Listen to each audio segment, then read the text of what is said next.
Manufacturing இண்டஸ்ட்ரியில் use பண்ணக்கூடிய பிஎல்சிஸை பற்றி தான் பார்த்துட்ருக்கோம். அதில் இப்போ நம்ம ராக்வெல் ஆட்டோமேஷனோட ஆர்எஸ் லாஜிக் 5000 சாஃப்ட்வேர் எப்படி யூஸ் பண்ணுறது அப்படின்றத பற்றி தான் பார்த்துட்ருக்கோம்.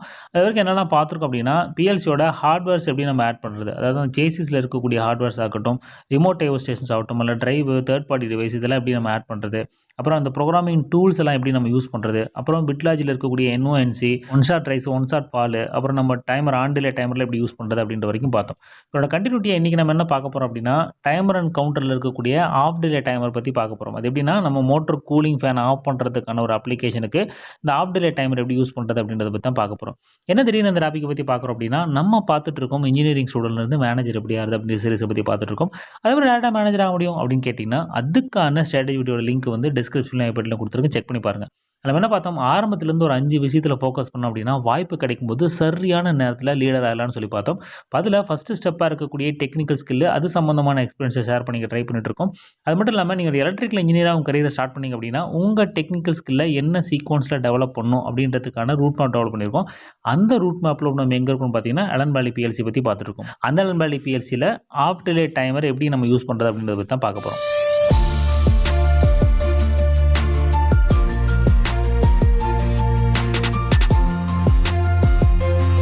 ஓகே, அடுத்து ஆஃப் டிலே டைமர். ஸோ இதுக்கு வந்து ஒரு பெஸ்ட் எக்ஸாம்பிள் சொல்லணும் அப்படின்னா, இப்போ நம்மகிட்ட ஒரு பெரிய மோட்டர் ஓடிக்கிட்டு இருக்குது. அந்த மோட்டரை கூல் பண்ணுறதுக்குன்னு சொல்லி தனியாக நம்ம ஒரு கூலிங் ஃபேன் வச்சுருப்போம்.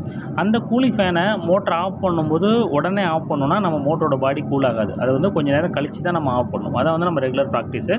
அதுக்கு வந்து நம்ம இப்போ லாஜிக் எழுதணும். அது எப்படி எழுதுறது, அந்த ஆஃப் டிலே டைமர் யூஸ் பண்ணி எப்படி நம்ம எழுதுறது, அதாவது மோட்ரு ஸ்டார்ட் ஆன உடனே கூலிங் ஃபேன் ஸ்டார்ட் ஆகிடணும். மோட்டர் ஸ்டாப் ஆனதுக்கப்புறம் பர்டிகுலர் டைமுக்கு அப்புறம் தான் நம்ம கூலிங் ஃபேன் அப்படின்றது ஆஃப் ஆகணும். இதுதான் நம்மளோட லாஜிக். ஓகே, இதுக்கு நம்ம ஆஃப் டிலே டைமர் வச்சு எழுத ஆரம்பிக்கலாம். அதுக்கு வழக்கமாக நம்ம என்ன பண்ணலாம், நம்ம ரங்கு ஆட் பண்ணலாம். ரங்கு ஆட் பண்ணிவிட்டு ஃபஸ்ட்டு நம்ம மெயின் மோட்டர் ஸ்டார்ட் ஆகிறதுக்கான லாஜிக் எழுதிடலாம். ஸோ அதுக்கு வந்து நம்ம பிட்டுக்குள்ளே போவோம். போயிட்டு அங்கே வந்து ஒரு என்ஓ. ஓகே, இதுக்கு வந்து நான் எழுதுகிறேன் main motor start. Okay, main motor start எழுதிங்க, இல்லை ஃபுல்லாக எழுதிக்கலாம். ஸ்டார்ட் போட்டுங்க. போட்டுட்டு உடனடியாக நம்ம சேவ் பண்ணணும். ஸோ ரைட் கிளிக் பண்ணிட்டு அதை நியூ நேம் க்ரியேட் பண்ணிக்கங்க. ஓகே, க்ரியேட் பண்ண முடிச்சதுக்கப்புறம் அடுத்து நம்ம ஸ்டாப் போடணும். ஸ்டாப் வழக்கமாக என்ன பண்ணுவோம், என்சி பிட். ஸோ என்சி பிட்டை போட்டுட்டு அதே மாதிரி அதை போட்டுட்டு இந்த இடத்துல ஆனுக்கு பதிலாக ஆஃப் போட்டுக்குங்க. ஓகே, போட்டாச்சு. அடுத்து நம்ம என்ன பண்ணோன்னா ஒரு output. So main motor on, main motor run. Okay, run போட்டுக்குங்க. போட்டு இப்போ நம்ம சேவ் பண்ணிடலாம். ஓகே, நியூ கொடுத்துட்டு க்ரியேட் கொடுத்துருங்க. நமக்கு சேவ் ஆயிடுச்சு. ஸோ இப்போ ஆஃப் வந்து நமக்கு சேவ் ஆகலை, அதனால தான் நமக்கு அந்த இன்ட்டு மார்க் காட்டுது. அதே நம்ம சேவ் கொடுத்தாச்சு. ஸோ அடுத்தது இந்த மெயின் மோட்டருக்கு வந்து லேட்ச் போடணும். ஸோ லேட்ச் போடுறதுக்கு வழக்கம் போல் இங்கே பிரான்ச் ஒன்று க்ரியேட் பண்ணிக்கங்க. க்ரியேட் பண்ணிட்டு இங்கே வச்சுட்டு ஒரு என்ஓ. ஓகே, என்ஓ க்ரியேட் பண்ணியாச்சு. இதை எடுத்து கொண்டு போய் நம்ம இந்த லேட்ச் போட்டுடலாம். ஸோ இப்போ இங்கே என்ன பண்ணணும்னா மெயின் மோட்டர் ரன் அப்படின்னு எடுக்கணும். Main motor run. ஓகே, வந்துருச்சு. இப்போ நம்ம மெயின் மோட்டரை ஸ்டார்ட் பண்ணுறதுக்கான லாஜிக் எழுதியாச்சு. இதை ஃபைனலைஸ் கொடுத்துக்குங்க. கொடுத்ததுக்கப்புறம் இப்போ நம்ம கூலிங் ஃபேனுக்கு எழுதணும். ஸோ இப்போ இந்த இடத்துல வந்து கூலிங் ஃபேனே நம்ம இதுக்கு பேரலாகவே ஆட் பண்ணிடலாம். ஸோ அதான் நமக்கு பெட்டராக இருக்கும். ஸோ இங்கே வச்சுட்டு ஸோ அடுத்து இப்படி ஒரு ரிங் போட்டுக்குங்க. போட்டுட்டு இன்னொரு அவுட்புட் நம்ம கூலிங் ஃபேனை ஆன் பண்ணுறதுக்கான அது அவுட்புட் எடுத்து இப்படி எடுத்து விட்டுக்கலாம். இதுக்கு பேர் வந்து கூலிங் ஃபேன் ரன். ஓகே, போட்டாச்சு. இப்போ நம்ம சேவ் பண்ணிக்கலாம். சேவ் பண்ணி க்ரியேட் கொடுத்தாச்சு. ஓகே, இப்போ கூலிங் ஃபேன் ஆன் ஆயிடுச்சு. அதே சமயத்தில் நம்ம இதுவும் பண்ணியாச்சு. ஸோ இப்போ அடுத்து நம்ம கூலிங் ஃபேன் ஆஃப் பண்ணுறதுக்கான லாஜிக் எழுதணும். ஸோ அதான் நம்ம மெயினு நம்ம ஆஃப் டிலே டைமர் யூஸ் பண்ணி எழுத போகிறோம். ஸோ அதை அடுத்து ஒரு ரங்கை க்ரியேட் பண்ணிக்கங்க. க்ரியேட் பண்ணிவிட்டு ஸோ இப்போ நம்ம இந்த கூலிங் ஃபேன் வந்து இந்த ஸ்டாப் கமாண்டோட இருக்கணும். இந்த ஸ்டாப் வந்தப்போ தான் நமக்கு ஆஃப் ஆகணும். ஸோ அதனால் இங்கே நீங்கள் அந்த ஸ்டாப் எடுத்துக்கோங்க. மெயின் மோட்டர் ஆஃப், மெயின் கான்டக்டர்னு வந்துருக்கு. ஆக்சுவலாக மெயின் மோட்டர் தானே வரணுங்க. ஸோ மெயின் கான்டக்டர் கிடையாது. ஸோ நீங்கள் டபுள் கிளிக் பண்ணிக்கோங்க. Main motor off. ஏன்னா கன்ஃபியூஷனை க்ரியேட் பண்ணக்கூடாது. டேக் க்ரியேட் பண்ணும்போது மெயின் மோட்டர் ஆஃப் கொடுத்துங்க. ரைட் கிளிக் பண்ணி சேவ் பண்ணிக்கோங்க. Okay, main motor start, main motor off, main motor run. Okay, so அடுத்து இங்கே அதே மாதிரி மெயின் மோட்டர் ஆஃப் தான் எடுத்துக்கணும். ஏன்னா இது ஆஃப் ஆகும்போது தான் நமக்கு ஃபேன் ஆஃப் ஆகும். Main motor TOR motor off. Okay, வந்துருச்சு. ஸோ இப்போ இங்கே கொண்டு வந்து நம்ம ஆஃப் டிலே டைமர் போடணும். ஓகே, ஆஃப் டிலே டைமர் போட்டுக்கங்க. ஆஃப் டிலே ஆல்ரெடி நான் போட்டு வச்சுருக்கேன், பேர் அப்படியே க்ரியேட் ஆகிடுச்சு. ஓகே, 5 செகண்ட்ஸ் சொல்லி போட்டிருக்கேன். ஸோ அதை அப்படியே எடுத்துக்கங்க. ஸோ நீங்கள் இதை சேவ் பண்ணிக்கலாம். எஸ், நம்ம எந்த எரரும் இல்லை. ஓகே, இப்போ நமக்கு சேவ் ஆகிடுச்சு. அடுத்து இந்த ஆஃப்கான கமாண்டை நம்ம கொடுக்கணும். அதுக்கு மறுபடியும் ஒரு ரங்கை க்ரியேட் பண்ணிக்கோங்க. க்ரியேட் பண்ணிவிட்டு ஸோ இப்போ இதனோட டன் பீட்டை நம்ம கொடுக்கணும். கரெக்டாக? ஸோ இதை கொண்டு வந்து பிட்டுக்குள்ளே போயிட்டு ஒரு பிட் எடுத்துங்க. NONCன்றது நீங்கள் உங்கள் கமாண்டு, அதாவது நம்மளோட ப்ராசஸ் ரன் ஆகிறது பொறுத்து நம்ம டிசைட் பண்ணிக்கலாம். இப்போ ஆஃப் T1 அது உள்ளே போயிட்டு டன் பிட் எடுத்துங்க. சரி டிடி போட்டு நம்ம என்ன அதுக்குள்ளே தானே தேடணும். ஓகே, இதில் எடுத்துக்கங்க. எடுத்துகிட்டு கீழே வந்தீங்கன்னா நல்லா டன் பிட் இருக்கும். ஓகே, வந்துடுச்சு. இப்போ இங்கே கொண்டு வந்து நம்ம ஆஃப் போட்டுக்கலாம். சி ஃபேன், கூலிங் ஃபேன் ஆஃப் அல்லது ஸ்டாப் போட்டுங்க. ஏன்னா ஸ்டாப் பண்ண போகிறோம். ஸ்டாப் கொடுத்தாச்சு. கொடுத்து அதே மாதிரி பேரை சேவ் பண்ணிக்கோங்க. ஓகே, இப்போ ஃபைனலைஸ் பண்ணிக்கலாம்.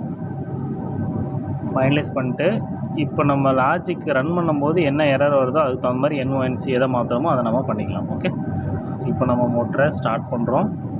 Ctrl T கொடுத்து மோட்டர் ஸ்டார்ட் பண்ணிட்டோம். மோட்டர் ஓடிக்கிட்டு இருக்கு. ஓகே, இப்போ எப்போ நம்ம மோட்டரை ஸ்டாப் பண்ணுறோமோ, ஸ்டாப் பண்ணதுக்கப்புறம் நமக்கு உடனடியாக அங்கே ஸ்டாப் ஆகிடுச்சு. ஆப்போசிட்டில் நடக்குது. இப்போ பாருங்கள், நமக்கு ஆப்போசிட்டில் நடக்குதா? அப்போ நம்ம என்னென்னா இதை NCயை போடணும். எடுத்துகிட்டு XIO போடுங்க.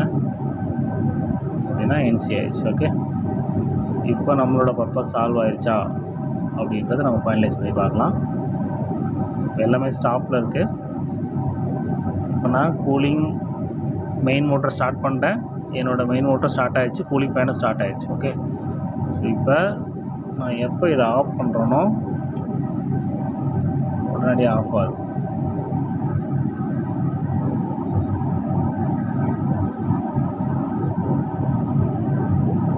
ஓகே, இந்த இடத்துல என்ன பண்ணோன்னா அதை ரன் கமாண்டை போடணும். நம்ம மெயின் மோட்டர்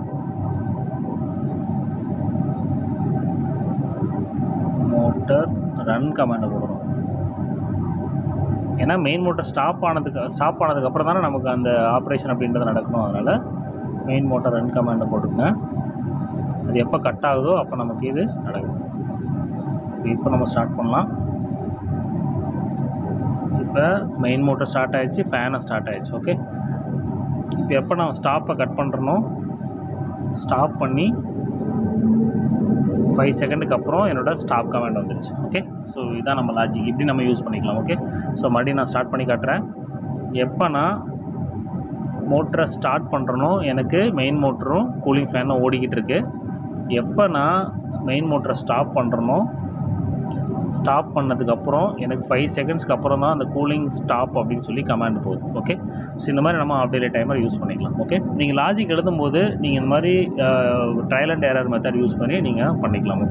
ஓகே, இந்த ஆஃப் டிலே டைமரில் ஒரு சின்ன அப்சர்வேஷன் இருக்குது. நீங்கள் நோட் பண்ணிங்கன்னா தெரியும். இப்போ பாருங்கள், இதை நான் ஸ்டார்ட் பண்ணுறேன். ஸ்டார்ட் பண்ண உடனே என்னோடய மெயின் மோட்டர் ஸ்டார்ட் ஆகிடுச்சு, என்னோடய ஃபேன் வந்து ஸ்டார்ட் ஆகிடுச்சு. ஓகே, எனக்கு ஸ்டாப் வரல. இப்போ நான் மெயின் மோட்டரை ஸ்டாப் பண்ண உடனே ஸ்டாப் பண்ண உடனே பார்த்தீங்கன்னா என்னோடய மெயின் மோட்டர் ஸ்டாப் ஆயிடுச்சு, என்னோடய கூலிங் ஃபேனோட ரன் கமாண்டு ஸ்டாப் ஆயிடுச்சு. ஸோ பர்டிகுலர் டைமுக்கு அப்புறம் நம்ம கொடுத்த கண்டிஷனுக்கு அப்புறம் இந்த ஸ்டாப் கமாண்ட் வருது. ஸோ இங்கே நல்லா நோட் பண்ணிங்கன்னா 2 அவுட்புட் நம்மகிட்ட இருக்குது. அந்த ஃபேனை ஆன் பண்ணுறதுக்கு ஆஃப் பண்ணுறதுக்கு நம்ம 2 அவுட்புட் இருக்குது. ஸோ இது வந்து நீங்கள் ஒரு இண்டிகேஷன் லேம்ப் கொடுக்க போகிறீங்க, இப்போ கூலிங் ஃபேன் ஓடிக்கிட்டு இருக்கா ஓடலையா அப்படின்ற கண்டிஷனுக்கு இந்த லாஜிக்கை நீங்கள் யூஸ் பண்ணிக்கலாம். ஏன்னா இங்கே ஒரு டேக்கை நீங்கள் அசைன் பண்ண வேண்டியிருக்கும், இங்கே ஒரு டேக்கை நீங்கள் அசைன் பண்ண வேண்டியிருக்கும். நீங்கள் ஃபிசிக்கல் அலைஸ் டேக் போடும்போது ஒரு லேம்புக்கு நீங்கள் அசைன் பண்ணிக்கலாம். இப்போ என்கிட்ட கான்ட்ராக்டருக்கு நான் லாஜிக் எழுதணும். இப்போ என்கிட்ட கான்ட்ராக்டருக்கு சப்ளை போன on, supply Katana of. So இந்த கண்டிஷனில் நான் ஒரே ஒரு அவுட்புட் தான் நம்ம யூஸ் பண்ண முடியும். ஸோ அதுக்கு எப்படி லாஜிக் எழுதுது அப்படின்றத பார்க்கலாம். இதில் ஒரு சின்ன சேஞ்சஸ் பண்ணாலே அதை நம்ம எழுதிடலாம். ஓகே, அது எப்படி எழுதுறதுன்றதை பார்ப்போம். ஸோ அதுக்கு நம்ம இங்கே போயிட்டு ஒரு ரங்கை நம்ம ஆட் பண்ணிக்கலாம். ஆட் பண்ணிவிட்டு இப்போ நம்ம கூலிங் ஃபேனை ஆன் பண்ணுறதுக்கு லாஜிக் எழுதணும். கூலிங் ஃபேன் ஆன் பண்ணுறதுக்கு நமக்கு என்ன வேணும்? மெயின் மோட்டர் ஓடிட்டு இருக்கும்போது நமக்கு கூலிங் ஃபேன் ஆன் ஆகணும். கரெக்டாக நான் எழுதுகிறேன். Main motor run. Okay, so இது கொடுத்தா மெயின் மோட்டர் ரன் ஆகும்போது நம்ம கூலிங் ஃபேனு ஸ்டார்ட் ஆகணும். ஸோ இது நம்மளோட கண்டிஷனு. ஸோ அடுத்து எப்போ நமக்கு ஸ்டாப் ஆகணும்? என்னோடய கூலிங் ஃபேன் ஸ்டாப்பு. ஸோ நான் மெயின் மோட்டருக்கு எழுதணுங்க, அதே மாதிரி லாஜிக் எழுதிக்கங்க. நான் main motor fan stop. Okay, main motor stop logic எழுதிட்டேன். இப்போ நம்ம இங்கே எழுதுனதை தூக்கி அப்படியே கீழே போட்டுக்கலாம். ஏன்னா நம்ம இதுக்கு தனியாக தான் நம்ம ஆன் ஆஃப் கண்ட்ரோல் பண்ண போகிறோன்றப்ப அது தனியாக எடுத்துக்கங்க. ஸோ இதை எடிட்டில் போயிட்டு இதை டெலீட் பண்ணிக்கலாம். ஸோ எடிட் பண்ணிட்டு இதுக்கு தனியாக லாஜிக் எழுதியாச்சு. ஸோ இதுக்கு நம்ம லேட்சும் போடணும். ஏன்னா ஒன்ஸ் புஷ் பட்டனில் தான் பண்ண போகிறோன்றதுனால இங்கே நம்ம லேட்ச் போட்டுக்கலாம். இந்த லேட்ச் எதை பொறுத்து இருக்கும் அப்படின்னா, ஸோ நம்மளோட கூலிங் ஃபேன் ரன் கமாண்டோட லேட்சாக இருக்கும். ஓகே, ஸோ அதை எடுத்து போட்டுக்கங்க. நான் இழுத்து விட்டாச்சு. இப்போ cooling fan run C. Okay, அதே வந்துடுச்சு. ஓகே, கொடுத்தாச்சு. ஸோ இப்போ இந்த கண்டிஷனில் ஸோ நம்ம ஒரே ஒரு அவுட்புட், அதாவது கான்ட்ராக்டருக்கு சப்ளை போகணுமா போகக்கூடாதா அப்படின்றத நம்ம இந்த லாஜிக் வச்சு நம்ம பண்ணிடலாம். ஓகே, பண்ணி காட்டுறேன் பாருங்கள். இப்போ நான் மோட்டரை ஸ்டார்ட் பண்ணுறேன். ஸ்டார்ட் பண்ண உடனே மெயின் மோட்டர் ஓடலை. ஏன் ஓடலைன்னா, ஒரு நிமிஷம் இருங்க. Main motor off. ஓகே, இதை வந்து நம்ம டாகிள் பண்ணவே இல்லை. ஓகே, டிஃபால்ட்டாக ஆன் கண்டிஷனில் தான் இருக்கும்.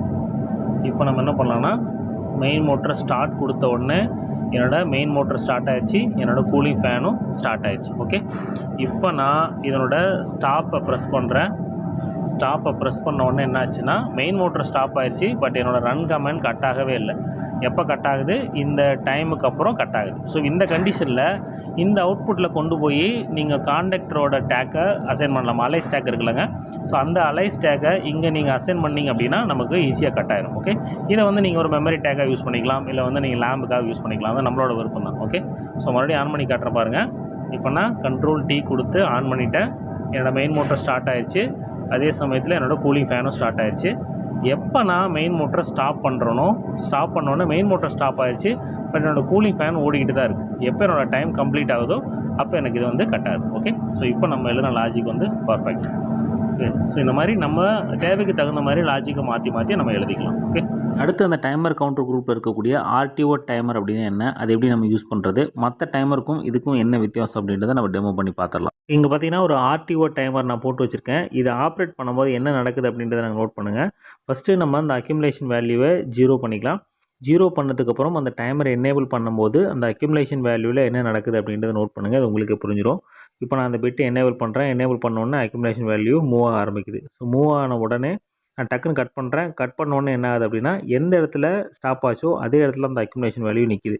ஸோ மறுபடியும் நான் போய் எனேபிள் பண்ணுறோம், அப்போ விட்ட வேல்யூலேருந்து ஸ்டார்ட் ஆகுது. இப்போ இதுலேருந்தே புரிஞ்சிருக்கும் ஆன் டிலே டைமருக்கும் ஆர்டிஓ டைமருக்கும் என்ன வித்தியாசம் அப்படின்றது. ஆன் டிலே டைமர் அப்படின்றது அக்யூமுலேஷன் வேல்யூ வந்து டேரெக்டாக 0 ஆயிரும். எப்போ அந்த எனேபிள் பிட்டை கட் பண்ணுறோமோ இப்போ டேரெக்டாக 0 ஆயிரும். ஆர்டிஓ டைமர் அப்படின்றது விட்ட இடத்துலேருந்து ஸ்டார்ட் ஆகும். அதாவது சேஃப்டி சம்மந்தப்பட்ட அப்ளிகேஷன் யூஸ் பண்ணும்போது ஆர்டிஓ டைமரை நம்ம யூஸ் பண்ணிக்கலாம். மற்றபடி அதை ஆட் பண்ணுற ப்ரொசீஜர், அந்த டேக்ஸு, எனேபிள், டிடி இதெல்லாம் வந்து சேம் ப்ரொசீஜர் தான். ஓகே, இப்போ off delay timer, RTO timer எப்படி யூஸ் பண்ணுறது அப்படின்றத பற்றி ஒரு ஐடியா வந்திருக்கும். இது இன்றைக்கி என்னெல்லாம் பார்த்தோம் அப்படின்றது சம்மரைஸ் பண்ணி பார்த்துடலாம்.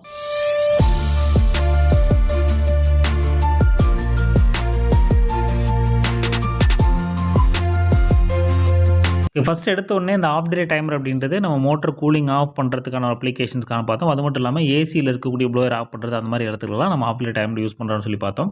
அதுக்கப்புறம் வழக்கம் போல் நம்ம டியூவல் ஷாட்டில் கிரியேட் பண்ணக்கூடிய அந்த லாஜிக்கை கிரியேட் பண்ணிவிட்டு அப்புறம் நம்ம ஆஃப் டே டைமர் ஆட் பண்ணோம். ஆஃப் டே டைமரோட டன் பிட் எடுத்து ஃபேன் வந்து ஆன் கண்டிஷனில் இருக்கா ஆஃப் கண்டிஷனில் இருக்கா அப்படின்னு இண்டிகேஷனுக்கான லாஜிக் கிரியேட் பண்ணோம்.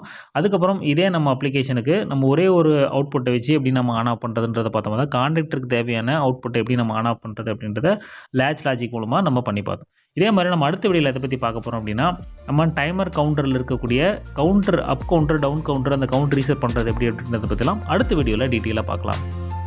தேங்க்யூ.